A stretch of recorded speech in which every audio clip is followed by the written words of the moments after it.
Broker Bulletin acknowledges the traditional custodians of all the lands across the country on which we record our podcast and pays its respect to all Aboriginal and Torres Strait Islander people. Welcome to the Broker Bulletin podcast, where better begins.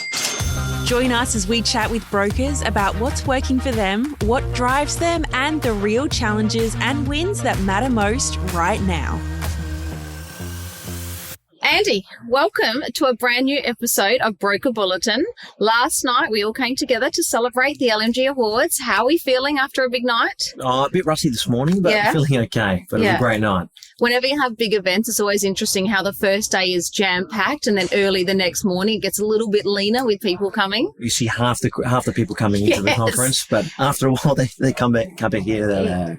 Firstly, a huge congratulations. Watching you win the award last night, Young Leader of the Year. Congratulations on behalf of us and the whole LMG team. Thank you. How are you feeling about it? Truly humbled. Really appreciative for everything that LMG does for myself. It's not just myself, it's recognition of my team, our clients, and our network partners. Yeah, it's one of the awards night we have over 1,000 nominations. It's so considerable of size. To see you nominated, I think, is a huge recognition and award in itself. And then to see you up on stage, it was such a special moment for myself and the SA team to see you recognised coming from SA on the national scale. Thank you. With Capital One, just tell us a little bit more about your journey, how you got started, where you're based. Capital One started, testing you now. You are testing me. A number of years ago, I'll say. We're Lucky you're young, so you can remember. We're based out in Walkerville Terrace, Walkerville, South Australia. We've got an office set up there, and it's a team of myself and five, effectively, one broker and four support staff. Yeah, nice. Yeah. What made you choose the Walkerville? So obviously that's just outside the city, outside very of Adelaide there. Very central. Okay. What actually drew me to it, matter of fact, was the car parking as well.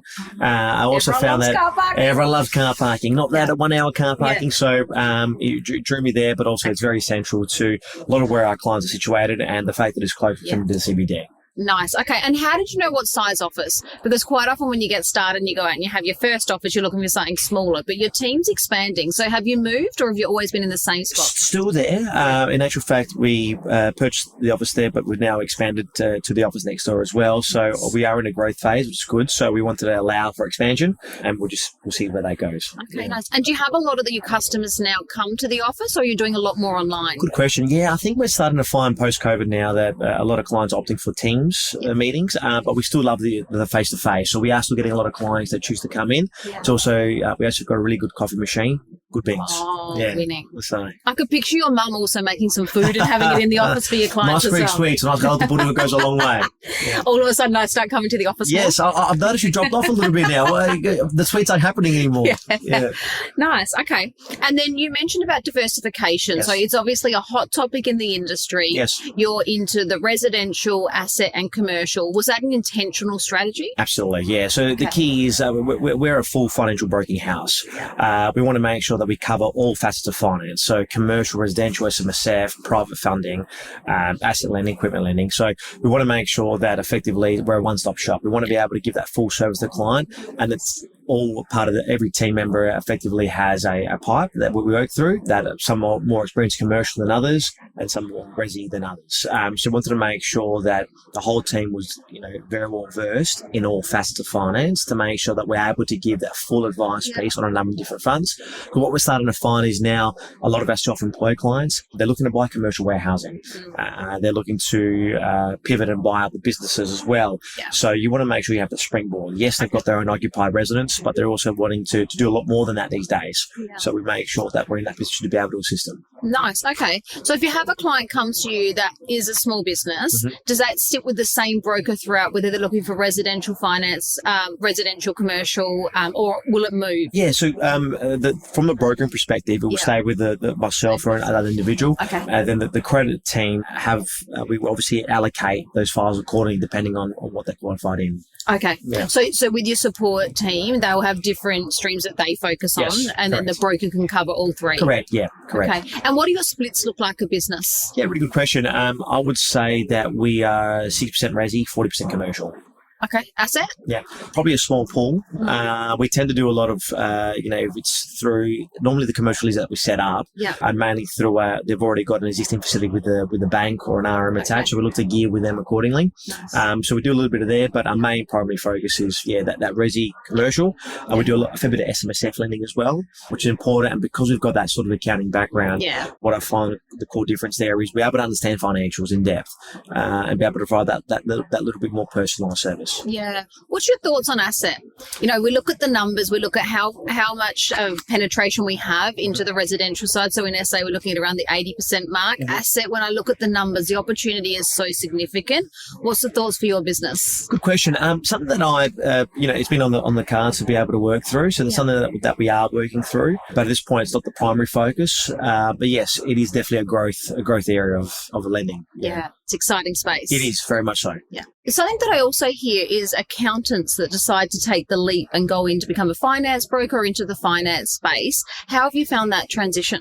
Sure. Well, effectively, I was doing a little bit of accounting, but I stopped that because I did find it relatively boring. However, the transition was great because it's more so not just honing in just purely on numbers, it's about building that relationship. So to have a client come to you and they bought their first home with their partner, then come back to you thereafter and then buy an investment property and then see them grow, start a family, and then you're getting the flow-on effect from having those kids grow up and start doing their loans as well. It's very rewarding. Yeah, and obviously you won the young category.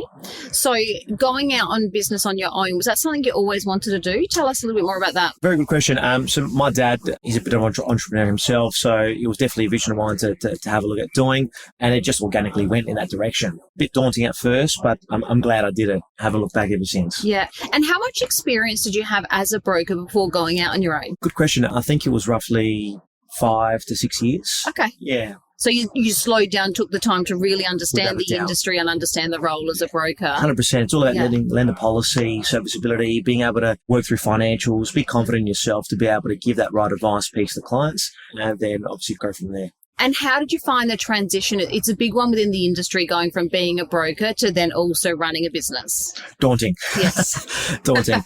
At first, yes, of course, like all things, you need to learn how to crawl before you can walk. So at first it became a little bit like that. But as we started pivoting and started growing, you became more, I guess, more knowledgeable, more understanding, and it forced you to effectively get out of your comfort zone very quickly and learn to be able to grow a team, to be able to be that business owner, to be able to have a support team, educate accordingly, to be able to, keep moving forward. What do you think's been the toughest lesson of becoming a business owner?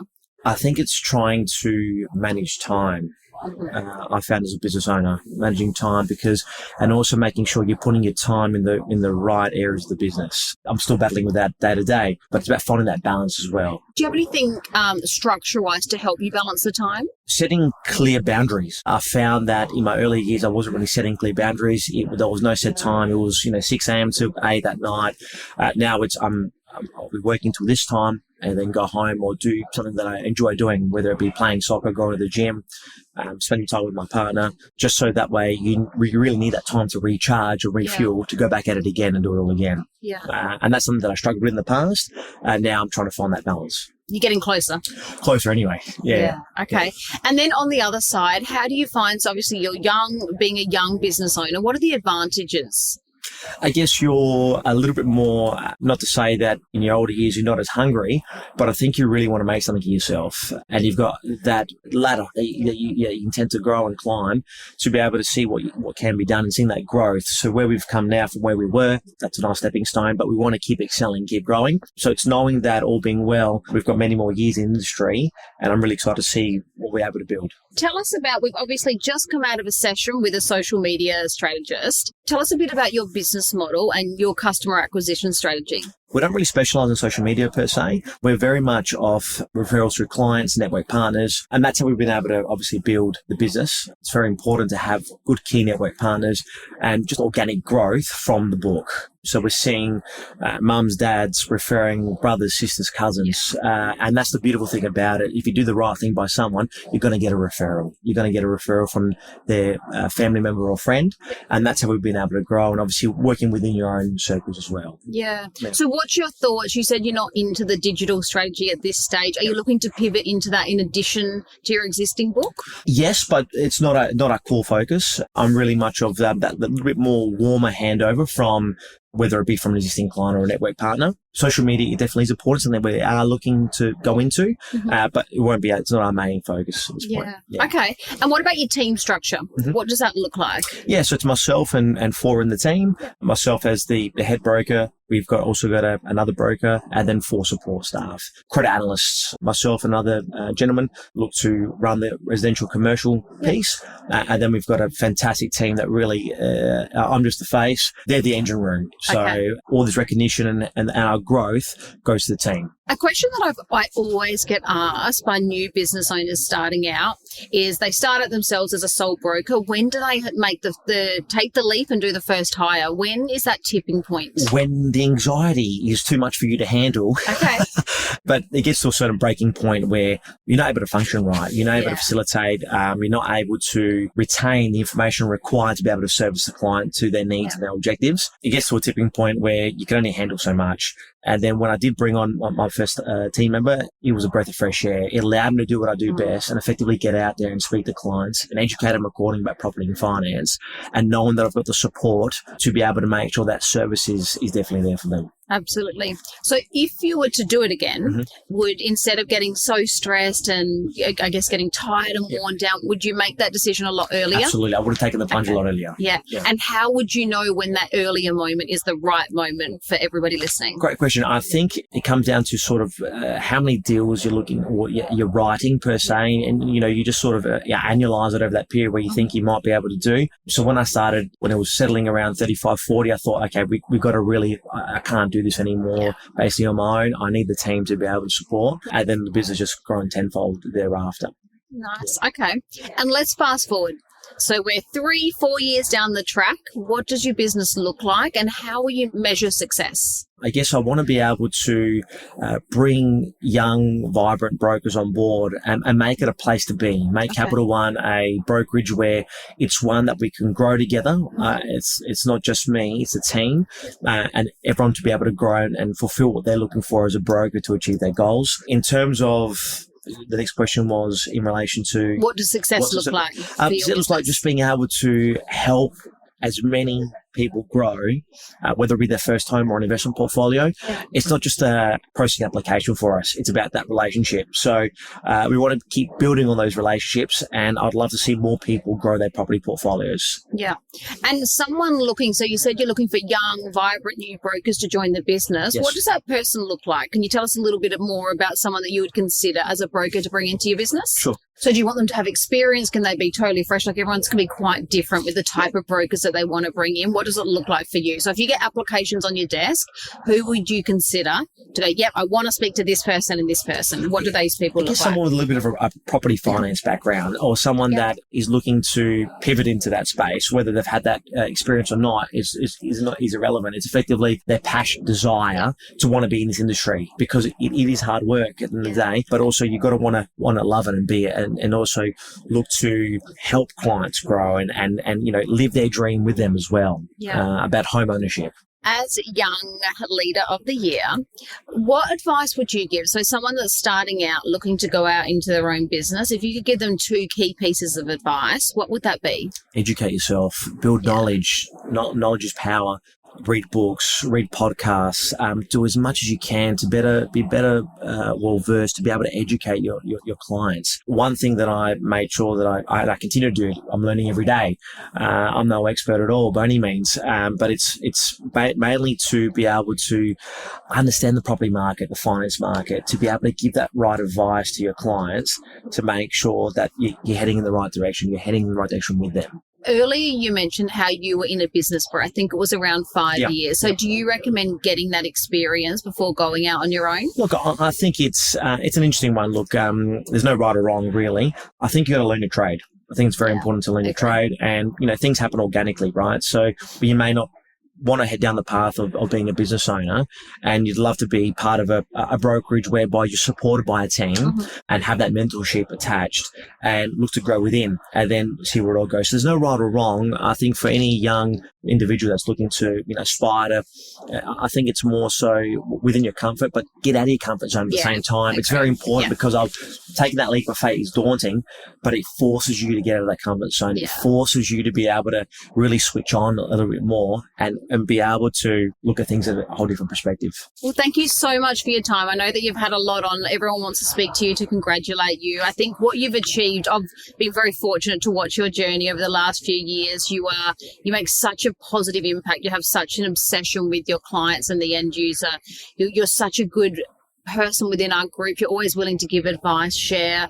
So this is so deserving. So congratulations. Thanks so much. And Erin, thank you to you and the team and everyone at LMG, because obviously without your support, none of this is possible either. So thank you. You're welcome. To wrap it up, my biggest takeaway from today's conversation is that I think SA breeds really successful, good leaders. If you have a look, Andy Andrews won Young Business Leader of the Year. Mike Tate from HT Capital took home Leader of the Year, and that's off the back of last year Ben Tucker from Search Mortgages, also from South Australia, winning Young Leader of the Year. So thank you so much for listening. If you have a topic that you want us to discuss, please email us at brokerbulletin@lmg.broker or DM us on Instagram at lmg.broker, and our producer will make sure that we answer your request as soon as possible. If you like this episode, make sure you rate and follow us in your favourite pod store.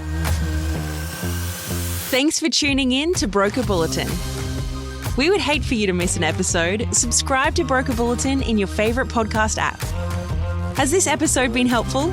We'd love you to rate and review us. It'll help us deliver content that's useful to you and help others discover us. If you have great ideas for topics worth tackling or have burning questions you'd like addressed on an upcoming episode, reach out. Links in the show notes. See you next time.